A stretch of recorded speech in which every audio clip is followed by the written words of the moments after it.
Today. Hello, everybody. Thanks for joining today. This is Morgan Sava. Sorry for the last-minute technical difficulty.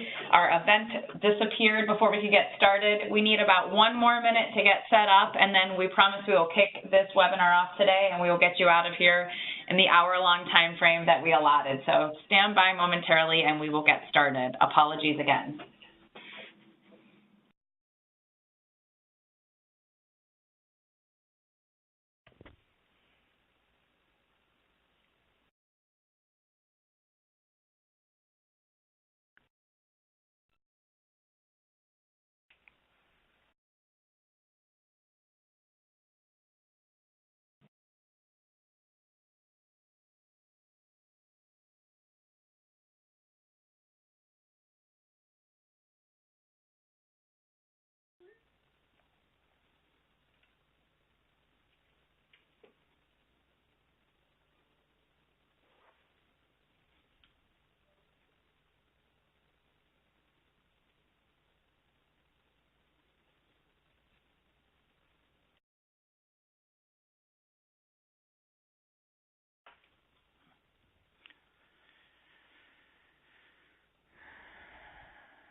Okay, I think we're ready to go ahead and get kicked off. Hello and welcome to the Mission Critical Partners webinar series. My name is Morgan Sava. I'm a marketing program manager here at Mission Critical Partners, and I will be the moderator for today's session. This webinar series is hosted monthly. Many of you have joined us before, and it's really designed to help public safety leaders expand their knowledge and stay abreast of important developments in our industry. This month's topic is strategies to mitigate cyber risks in today's PSAPs. You can go ahead to the next slide. Today's session features 2 subject matter experts from Mission Critical Partners, Mike Beagles and J.R. Van Uten.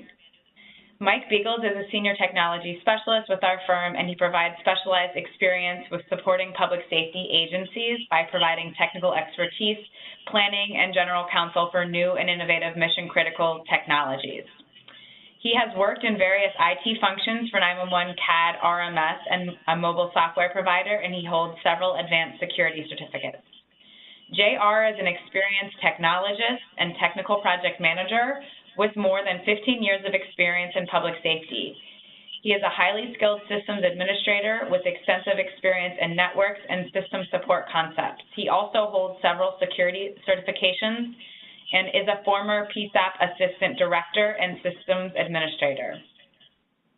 Please note that all participants' phone lines have been put in listen-only mode, and we're recording this webinar today.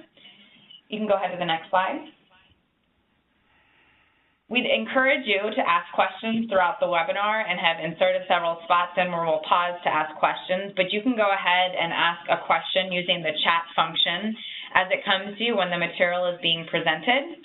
To use that chat function, it's on the lower right-hand corner of the screen, and you can type in your question and we'll address all of them at the end, or if you'd like, you can raise your hand throughout the session, and we will unmute you during one of the scheduled Q&A sessions to take your question. And within the next several days, we will share the recording today as well as the PowerPoint slides if you'd like to listen on your own schedule. And with that, I will turn it over to JR and Mike. All right. Well, good day to everyone out there. Whatever time zone you're in, we will not use good afternoon or good morning because it may be different for some of us. But thanks for joining us here in our webinar series. My name is Mike Beagles, and as Morgan introduced, I am a Senior Technology Specialist with MCP. And what we're going to cover today is cybersecurity. We're going to cover what are those risks that exist out there today, and how have they been affecting the industry? Have they been affecting really all of us? And what are some of those incidents that have happened, and what were those impacts? What were those like? And then towards the end of our webinar today, we're going to talk about some of those mitigation strategies that PSAPs can use to protect themselves and even others if they're connected to other PSAPs. So we're going to go to this next slide here, and what I want to do is I want to just call out that last year, cybercrime really took the world by surprise and was on the center stage with our big election last year. Front page news was made, so there were some political ambitions that were definitely on display with some of the cybersecurity breaches that we saw last year. We also saw a number of things happening in the corporate world with trade secrets being released and revealed. So we called more of that just sabotage and data theft. And it was really big news. I even heard that there was a virtual bank heist, and one group over in Central Eurasia area got away with about $81 million. So they're out there, and they've definitely made themselves known. And last year was arguably one of the most tumultuous events that we've seen in a while. Email, what we're seeing, and this is some of these statistics are coming from the Semantic Internet Security Threat Report that they release every year. And they're still stating that email is still the main weapon of choice, and 1 in 131 emails were marked as malicious. That's the most in 5 years, believe it or not. And while it may not sound like a lot, I mean, the sheer amount of email that is sent within a couple of months can be in the tens of millions, with some I don't know, 60 to 70, even higher percentages being recorded as malicious intended emails. So it's definitely still the main weapon of choice. We're going to talk a little bit more about that. Also, one of the things that's been opened over the last 12 months is some new frontiers on how the bad guys are getting into our systems. And one of those that's been more prevalent over the last couple of years is called the Internet of Things. And if you're wondering what that means, oh, great, another acronym for us to remember, IoT. But Internet of Things is essentially those devices that would normally be benign and not connected to anything that are now connected to the networks. And I'm talking about security cameras, HVAC. There's all kinds of smart devices, from watches to refrigerators and other things that are now being plugged in, and are now controlling things and being able to be manipulated over an internet connection. So those new frontiers have been opened. There was a breach involving routers and security cameras that created a botnet and was used to propagate additional malware. So they do work. Cloud services was also another frontier that was. We saw an uptick in what was coming through from hacker groups, is that they were using Amazon Web Service spun up machines and other cloud-based utilities to continue propagating their nefarious code. So those new frontiers opened. I think those are worth noting. And then some of the tactics is probably one of the things that I found, I would say maybe even the most disturbing, is that they're reducing their footprint. They're getting smarter. While the overall malicious attacks and cybercrime attacks around the world have somewhat remained stagnant from the last 2 years, what we have seen is that the footprints, the trails that are being left behind by these groups of people doing this are being reduced, and we're seeing that they're using administrative tools to their advantage. So tools that some administrators out there may use every day, like PowerShell, VNC, and other products, are being utilized for that. So I included an infographic from the United States Navy. Back in 2015, I read a report that the Navy was so concerned with cybersecurity that they were looking to recruit personnel to combat the threats, and they actually lobbied Congress for approval to recruit civilians to their ranks, and not just in as the low guys on the totem pole. They were willing to bring in highly qualified individuals as high as Chief Petty Officer, or 06, which would be captain. And it did raise some eyebrows in that area. DoD is definitely experiencing millions of attacks per month. As this infographic would show you, 4.1 million scans or probes and attacks per month that the DoD experienced, and that was back in 2015. I'm sure that number has increased. And then the average cost of resolving a single cyber attack was over $1.5 million. So one of the neat things about what the Navy was doing at the time and is still doing is they had developed a team. And in the middle of this infographic, you can see how they divided their teams as leading, acquiring, equipping, and fighting. So I think that's a very interesting graphic. I wanted to include it so that if you're going back through this material, you can see these numbers. You can see how the attacks have evolved and what the Navy's been doing to try and combat that over the last couple of years. So I'm going to finish up again with some additional stats here on this next slide, and it's kind of some stats that make you go, really? And it's like, yeah. But as the graphic there says, keep calm. They're only stats. Hackers are attacking every 39 seconds on average, and they do stay hidden on your network for quite a while. As you see there, 140 days. And it can take 170 before we can even detect it. One of the other parts that we see a lot is that there are exploit kits that are available for just about every kind of device out there. And with Java, Adobe products being prevalent across all those devices, that means that 99% of computers are vulnerable to these kits. And consistently what we're seeing is that the government and retail and technology industries are 95% of the breached records that came from those three industries. We've all heard sometimes of the VA. They had lost some data. There's definitely been lots of retail giants that have lost some data, as well as some other technology companies. So it's out there. It's serious. And we want to try and help you guys see, how can we combat this? But as any battle-hardened commander will tell you, that the key to winning a battle is knowing your enemy.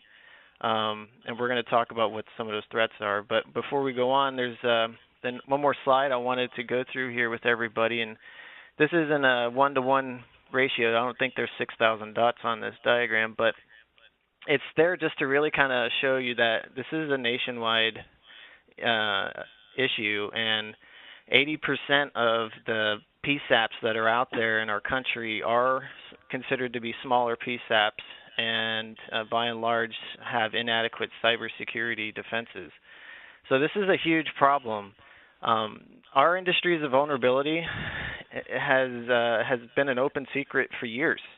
I can't remember a time being in the industry where most people would agree and say, yeah, we've got some pretty glaring vulnerabilities, whether it's the technology that's still being employed in a legacy environment, or if it's the newer technology that's coming out and opening new attack vectors. So I acknowledge that, and I'm sure some of you out there can acknowledge that as well. So what we're going to do is we're going to teach you about what are those threats out there, and then we're going to transition to the next spot. So I'm going to turn it over to my esteemed colleague here, JR, and he's going to introduce what those threats are out there today.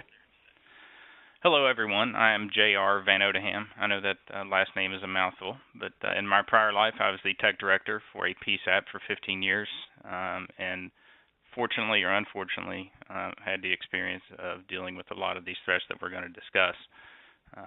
The threats that we're going to go over today, to keep it at a high level, are malware, ransomware, phishing attacks, device vulnerabilities, social engineering, which is a big one, and foreign governments.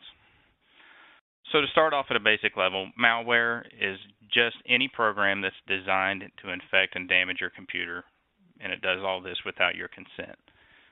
So within malware, malware encompasses viruses, spyware, keyloggers. A keylogger is a program that its sole purpose is to reside on your computer, record all of your keystrokes, which could be passwords or any other personal information, and then send those off somewhere else. Then we have Trojans and rootkits, and we'll cover each of these in depth a little more as we go. More importantly than anything, we need to first understand how these attacks happen or these infections happen. Probably the number one attack vector is email attachments. I think we've all received an email at one time or another that purported to be a bill or an invoice or some other important document, that says open immediately. Well, when you open that particular document, the damage is done. It unleashes whatever payload it has, whether it be a virus or some sort of ransomware. And then, hopefully, if you have antivirus on your computer, it will minimize the damage. Most of the time, it doesn't anymore, but it's certainly a possibility. Malicious web links, again, whether it comes from an email that someone sends you, or it could be a malicious web link that someone posted on Facebook. Just because it's posted on Facebook doesn't mean that it's good. All right, someone can post a link, you click on that link, it takes you to a website that immediately starts to take advantages of weaknesses in your computer, and again, will start to spread malware. Malware can also spread over networks. So if one computer in your organization gets infected, and I'm not saying this happens every single time, but the odds are fairly good that if one computer gets infected, it can spread over the network to your computers, your servers, and all of your other important systems. The other thing would be infected programs. We all like to download the latest games and social apps onto our computers or our smartphones. But again, you have to be cognizant of the fact that a lot of these programs are malicious in nature. Yeah, they look like they may be fun, but at the end of the day, they're carrying a malicious payload that is either going to damage your computer or render it inoperable. And then last but not least, USB flash drives, or thumb drives, if you will. I think everyone has one now. We get these at conferences. They're handed out like candy all over the place. Flash drives are a significant vulnerability to the security of your computers and your network.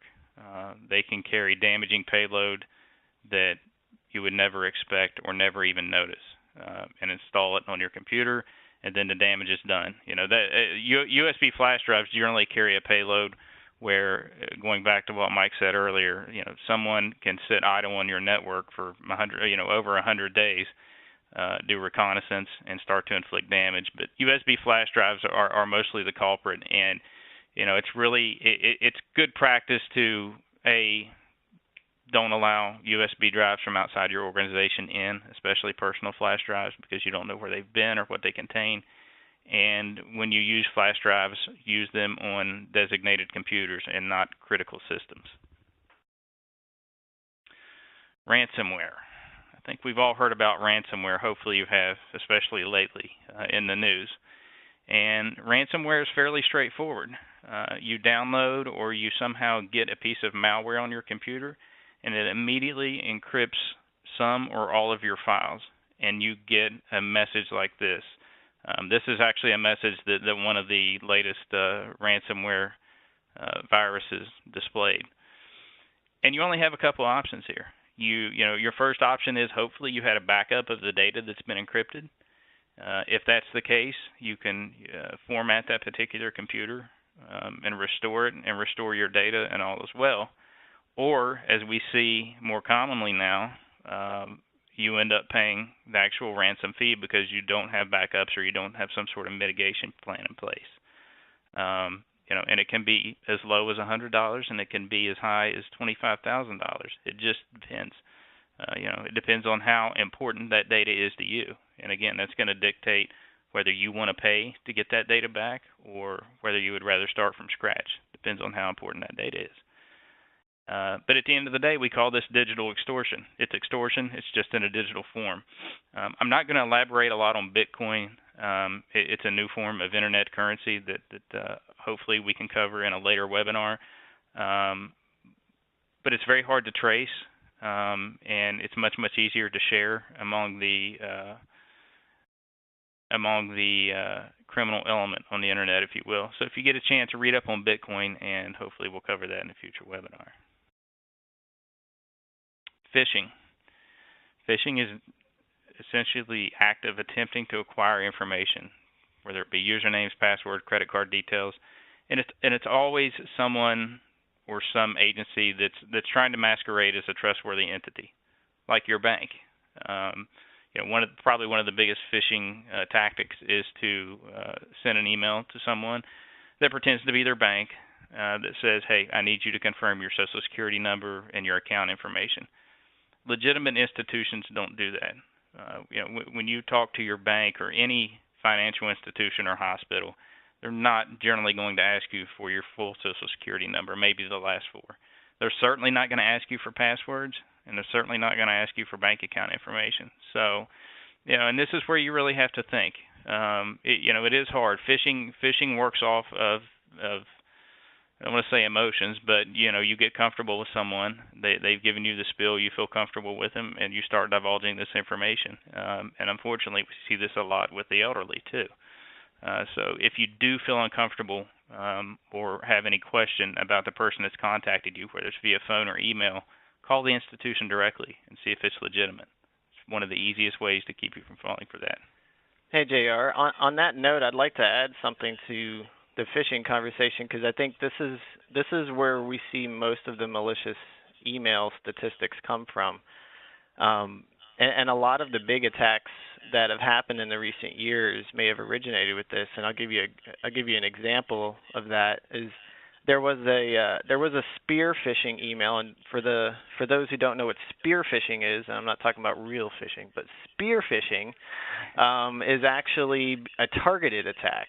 And a spear phishing email was identified by the FBI as one of the initial compromises on John Podesta's email, who was the then campaign chairman for Hillary Clinton last year. So if you were following in the news and you heard that he had been hacked, harkening back all the way to when it started, they traced it as one of the initial compromises was through a phishing email. So it can definitely snowball, and I think this is probably one of the more educational areas that that we really need to make sure that we're passing this knowledge on, and are able to quickly identify what's legit and what's not. Good point, Mike. Very good point. And to that extent as well, I believe it was 2 or 3 weeks ago, an individual was able to spoof legitimate White House email addresses, send emails to top-level officials, and those top-level officials actually responded to those emails. And it took them a good part of the day before they realized that it wasn't legitimate. So that in itself is scary. Here's a really good example of phishing. This was actually an email that one of our employees received last week, and it's purported to be a delivery confirmation from FedEx. If you actually look at the link to click on, the link that they gave you to click on, the URL takes you to some unknown website, and odds are that's a malicious website. So the moral of the story here is you're clicking on a link that's not taking you to FedEx, it's taking you to a malicious website, and with all likelihood of it downloading malicious malware or other programs onto your computer. So, and this is where you really have to stop and think.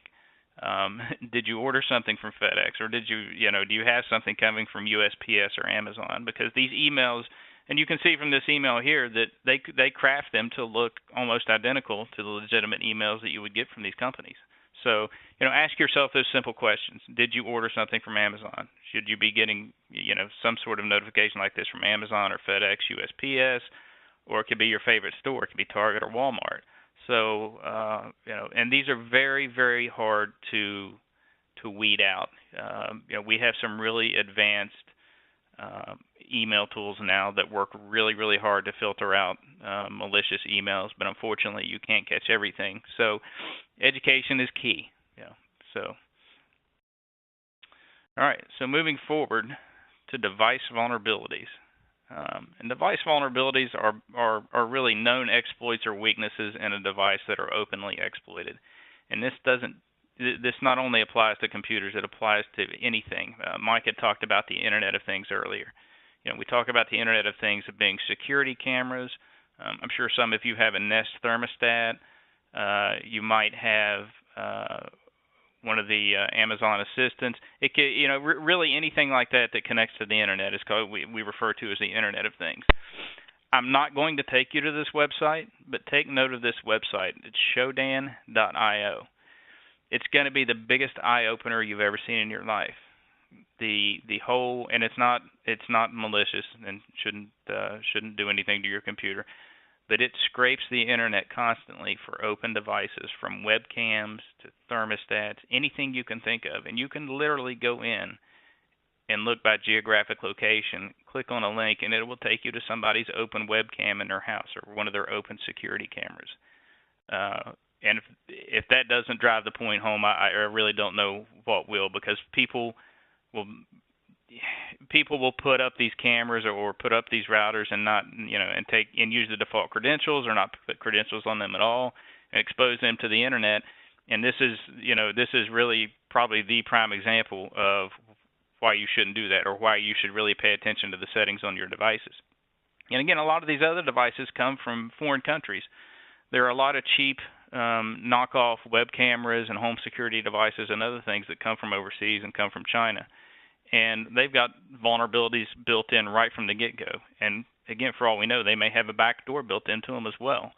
So if you get a chance, take a look at that site, educate yourself, and more than anything, I hope it's an eye-opener to you to strengthen up your security practices, not only at your PSAP, but also in your home as well. Mobile devices are becoming the biggest gateway for malware into your network.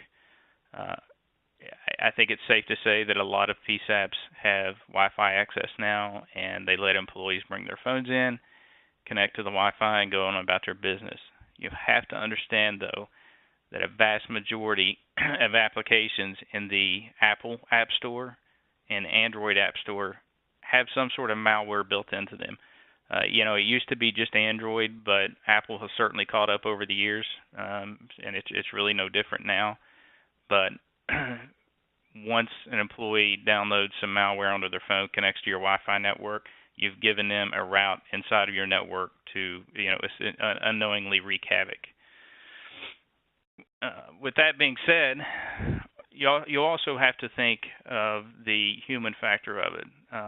Cell phones in the PSAP are commonly used, and we've seen this time and again, to leak sensitive information. We've seen CAD records leaked. We've seen voice recordings leaked. So the moral of this story is really you need to have a policy defined on personal devices in your PSAP, and not just for a malware or virus type situation, but also for security in general. And a lot of times I'm not completely up to date on the latest NCIC security policy, but I'm sure that it, in some way, shape, or form, it's addressing that. Top threats that are targeting mobile devices. So you have apps that attempt to corrupt or modify your data. Really, any number of ways, and this really just depicts of how big the threat is for mobile devices. Mobile devices are everywhere. Everybody has one. Everybody always wants to stay connected. So be cognizant of that. It's really good practice to only allow things on your network that are necessary for your network to function and operate. Not to say that we don't need internet access to, perform investigations or do research, but we need to make sure that we, segregate direct internet access from our critical resources in a PSAP. You really shouldn't have internet access on your main CAD terminals or your radio computers. Those things should be segregated, and of course, that's another talk in itself. But you need to balance the convenience of providing employees and guests internet access from their mobile devices with security. It's kind of a teeter-totter, so give that some thought. All right, social engineering. Kind of talked about this before, but again, it's the act of obtaining or attempting to obtain otherwise secure data by conning someone into revealing that information.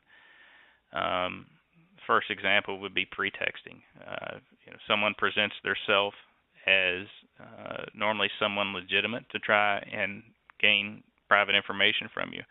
It can be anything from a phone call that, again, goes back. It can be your bank. It can be your lawn care guy, anybody you owe money to, or anybody that thinks that they can somehow, extort money from you. We hear folks that are getting calls that purportedly from the IRS or from your local sheriff's department trying to raise money for bulletproof vest or raise money for your K-9 team.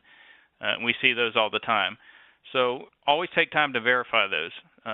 Most of these places don't solicit over the phone. And if it sounds fishy or sketchy in any way, shape, or form, call the agency or business that they're purporting to be from and verify that. Baiting is where an attacker generally will use a malicious file disguised as a software update or a generic piece of software. So you may at some point receive what appears to be a link or a file from Microsoft, or it could be from Adobe.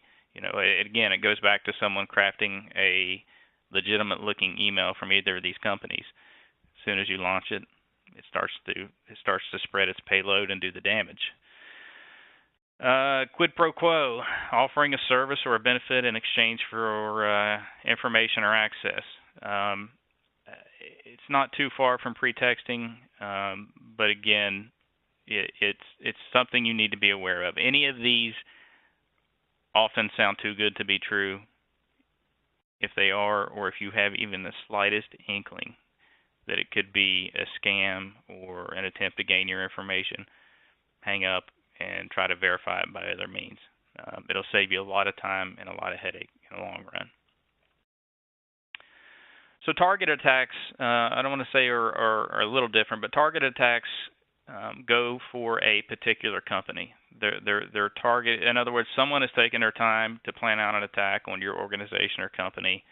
In the corporate world, it's used for corporate espionage against companies. They want to get in and find out trade secrets from their rival companies. For public safety and 911 in general, obviously the goal is specific, and that is to interrupt the 911 network, the primary means of summoning help in this country. So that is a huge attack surface, and that would be a huge medal on somebody's wall to take down the 911 system or take down 911 systems. And next gen 911, that is a huge potential targeted attack. Right? And think of the consequences of it. We're starting to deploy statewide and regional EZNets. What happens when you take down a statewide EZNet or a regional EZNet? Look at the consequences of that. Look at the sheer volume of calls that aren't going to come through, and the things that can come of that. It's terrifying, really. We used to have, and we still do. I'm not going to say it happens a lot, but we have telephony denial of service attacks.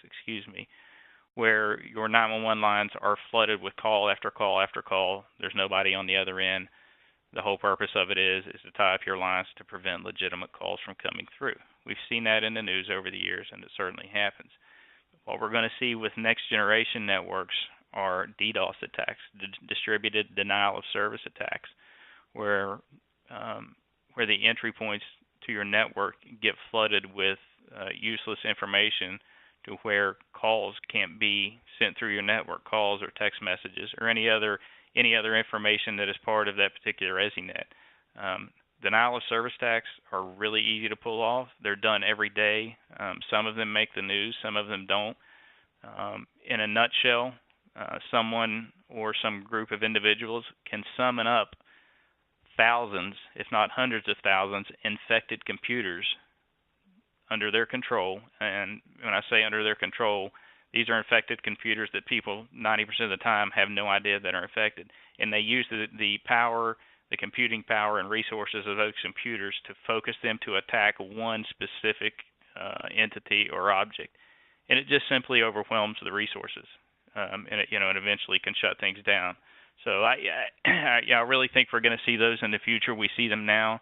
But again, government, as we all know, is becoming a very popular attack source or attack destination, if you will. And we need to be aware of those things, especially as we plan ESINets, whether it be a county ESINet, a statewide ESINet, or a regional ESINet. Does anyone have any questions so far?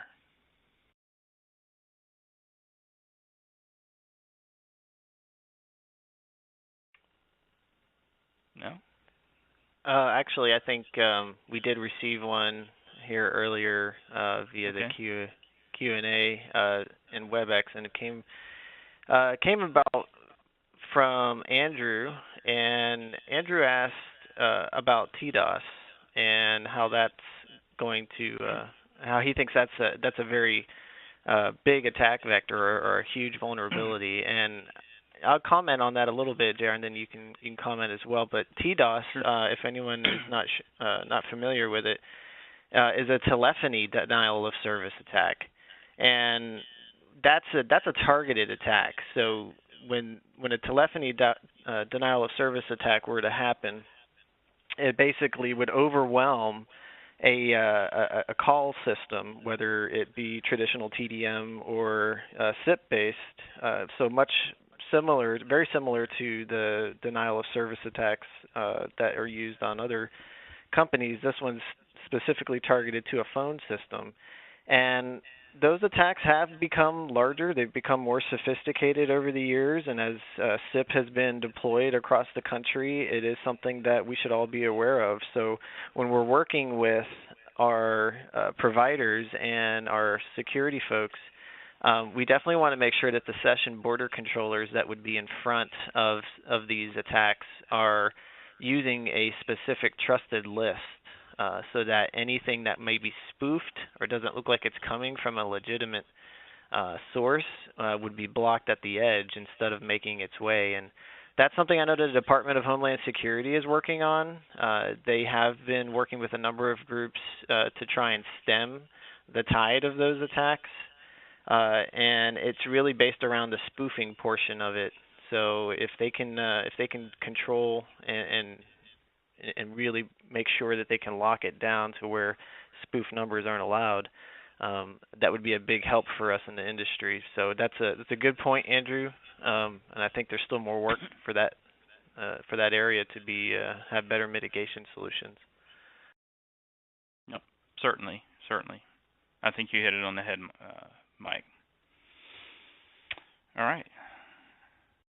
Moving on.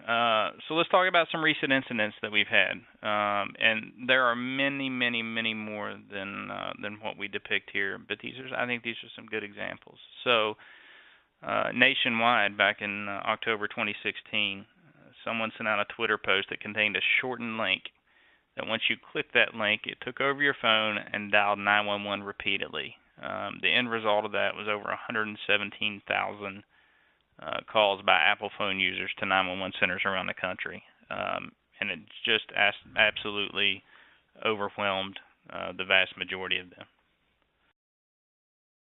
Yeah, that was a big deal. Sorry, JR. Just okay. As a side note on that, because that was a big deal where we saw that it wasn't necessarily targeted from a group of hackers who were looking to do damage to our national safety infrastructure. That was just a teenage kid who was messing around and accidentally left the code in there for 911. He actually had said he had changed it, but when the FBI analyzed what he did, they found that it did have the 911 string in there. So.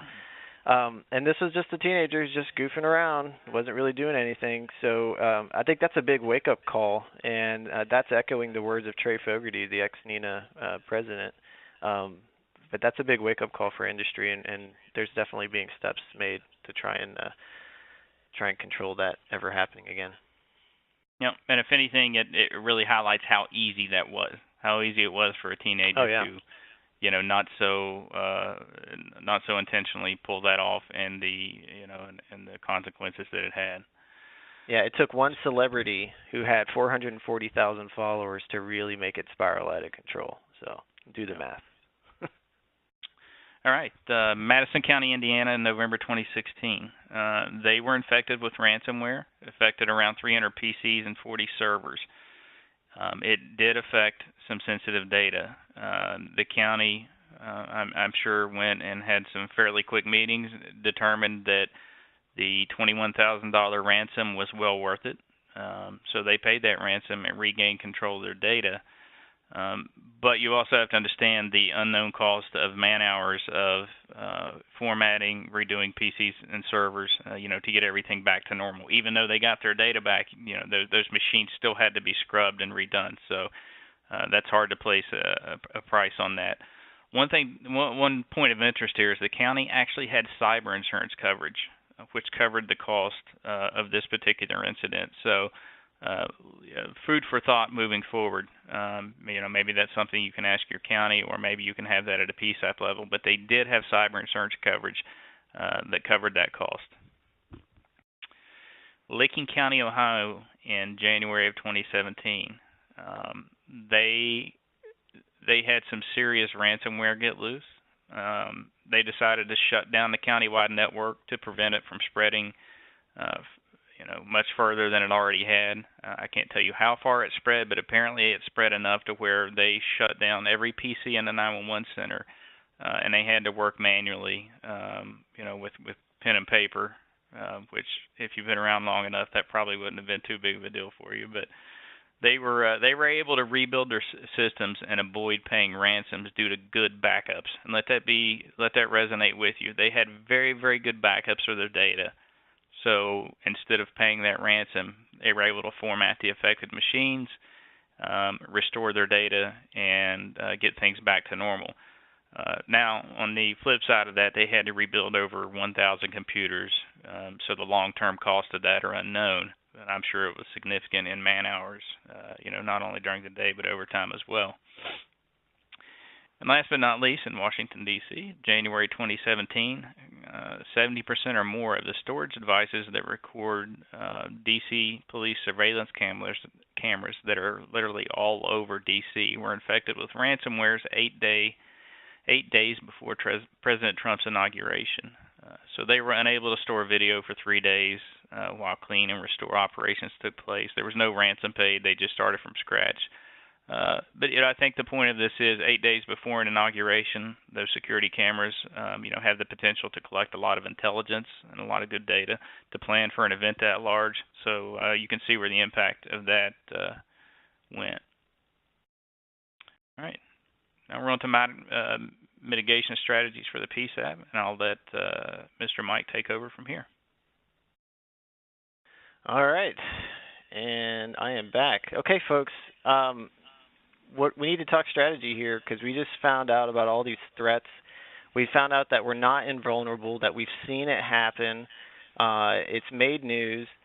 So what are those strategies? How do we go from knowing our enemy and then actually moving towards a defeat of that enemy and stemming the tide? This is a slide for you. This is what you want to look at. The one thing at the top here I want to mention is that there is no one silver bullet device or application that is going to protect you from everything. It's just not there. It doesn't exist. Your strategy is comprehensive. It includes all areas.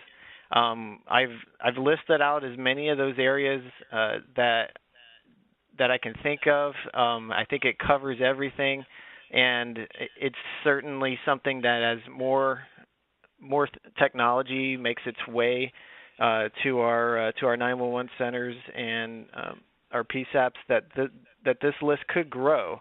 But one of the things that we need to definitely point out is that accountability is important, and I can't stress that enough.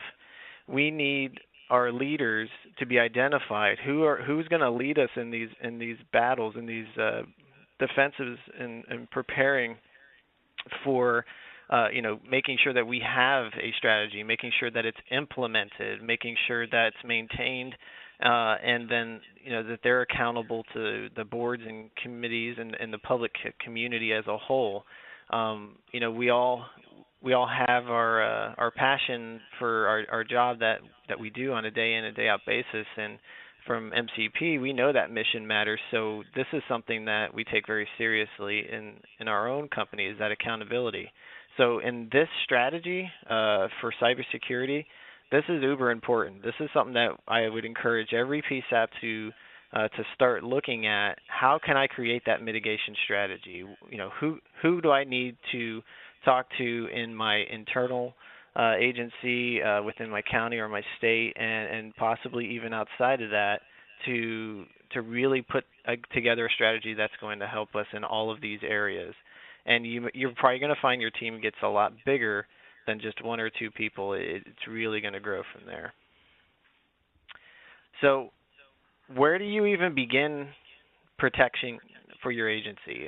Where do you go from there? Here are this list of the 14 must-haves for every PSAP out there that they need to include as part of their strategy, and these are some of those nuts and bolts items that are going to be in a comprehensive strategy. Number one, you need a disaster recovery plan. You need to have something written down that is maintained and updated by everyone that is a stakeholder in the agency or the PSAP, and that's something that you do on a regular basis. You need to have policies for internet usage because we're all exposed when we get onto the internet, so we need to know what that policy is and put that in place. Data backup, JR was mentioning one of those agencies couldn't come back up or had to come back up off of backups, and they couldn't continue as they were, so they had to go to backup. So have your policies checked, make sure that the integrity of those data backups are viable. Regular patches and updates, and that's for everything, not just your Windows computers, because we know that those get updated every single day. I'm talking for every device and possibly every application. If there's an exploit in just one, that's all it takes. Authentication requirements is a big one. This is something that I think a lot of you might even know about already. If you're dealing with MDTs and mobile units, this is a biggie for them. Audit logs. Hey, Mike, can I break in real quick? Ahead, JR. Sure. No, it's okay. So on two-factor authentication, folks, yeah, and some of you may be familiar with it, as part of CGIS requirements for your mobile data terminals and things of that nature. But also understand, too, that two-factor authentication is available on your everyday services, from Google to Gmail to Facebook to Twitter. And all two-factor authentication is you're putting in something you have, something you know, which is your password, and then you're putting in something that you don't know, that is either emailed to you or generated by a little app that you have on your phone. It's a random code. So this can secure not only things in your work environment, PSAP, public safety environment, but your own personal web services as well. Because essentially, you could give someone your password, and they can't get in without that second factor of authentication. And most of the time, it comes in the form of a text. So if you sign into Facebook, it sends you a text with a number and says input this number. So there are many advantages to two-factor authentication. Again, take some time, look into that, not only for your work environment, but for your personal services as well. Yep. Go ahead, Thanks, Mike. JR. I'm going to go ahead and go into the next slide. I'm just going to kind of highlight some of these other must-haves. Number 9 is a big one for me. It's one I definitely push, is that education and training aspect. As we have people leave and other people come into our environments, it's important that we educate them on those cybersecurity areas for everything else to work. This is really that lever to pull to make it happen. The rest of this is all things that you may have seen or heard before, but they're definitely must-haves. It's kind of par for the course. You got to have a firewall. You need to have antivirus, and you definitely need to have some way to do intrusion detection and intrusion prevention. That's what the IDS/IPS number 13 stands for. And then just a baseline assessment. Do you know what's on your network? Do you have an accurate system inventory? When you last did a wholesale swap out of all your workstations and you redeployed other ones, do you know where those are? Do you know everything that's on your network essentially? That's a big one too. So let's go to the next slide here, and I'm going to leave some room for folks to ask some questions. I'd like to say one thing real quick before we move on to the next slide. I think most of you are familiar with firewalls. Firewalls keep bad things out from coming into your network. No longer is that acceptable. We have to monitor things that exit your network as well. If threats get into your network, they're going to exit your network, and unless you're monitoring the traffic that leaves your network too, you're never going to know. And again, it goes back to the baseline assessment of your systems and networks. You have to know what's on your network if you're to even begin to be able to clean up from some sort of mass infection or ransomware attack. So accurate inventory of your network and systems is just essential. Go ahead, Mike. Yeah, absolutely.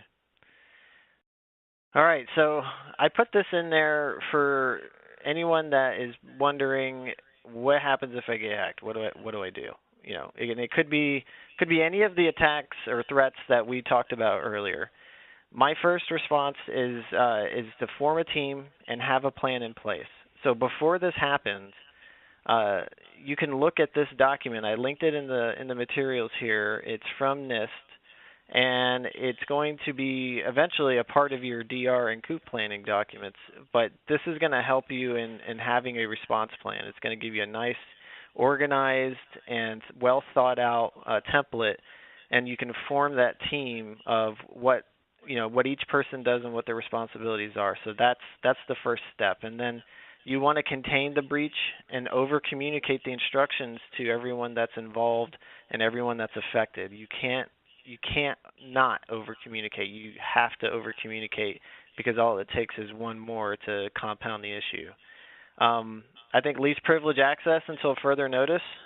We do know that there are applications and programs out there that require administrative privileges at the workstation level for every user.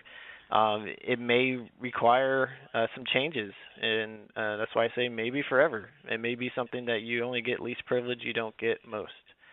And then obviously we talked about backups. Those are important. You're going to want to make sure that your offsite backups are viable. You can go back to those for data recovery should you have a breach on your network. Or then if that all else fails, there are firms out there that specialize in cybersecurity prevention and recovery, and we definitely recommend that as a fail-safe, or if you're a prepper type person and you want to just be prepared for everything, have them on speed dial. Talk to those folks ahead of time so you know what to expect and how they work. All right, so we come towards the end. We have some additional resources outlined here, some best practices from SANS, US CERT, and as well from the Department of Homeland Security, so we recommend you check those out. Want to stop now and allow folks to ask questions, so if we could make sure we get everyone unmuted. You can submit your questions either via audio once the unmute is done, or you can submit via... Hi everyone, you have been unmuted, so if you have a question, please feel free to ask it at this time. If you are, if you have another commitment going on right now, if you could just mute your phone so that we can't hear the background noise. You can also use the chat Q&A function on the screen.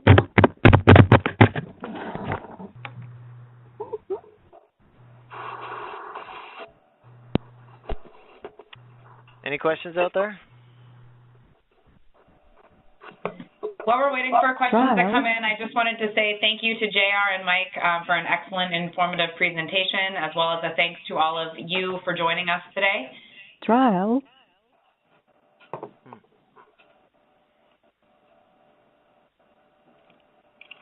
Thank you, Morgan. Thanks for introducing us and having everything set up. I don't know what that mystical voice is saying, but I don't think it's an actual person. So. All right. Any questions out there? Anyone at all have questions about the threats? Any strategies? Anything that they want us to comment on that maybe we didn't cover? Now's your time. Not you. Maybe that's the same person that hacked our webinar conference initially. Yeah. Right. Well, all right, well, if anybody has any questions, you can feel free to email us. We respond to the invitation that you received for this webinar, and we'll address it. Otherwise, thanks again to everyone for joining. We'll stay on a couple of minutes to address any questions in case they do come up. Have a great day.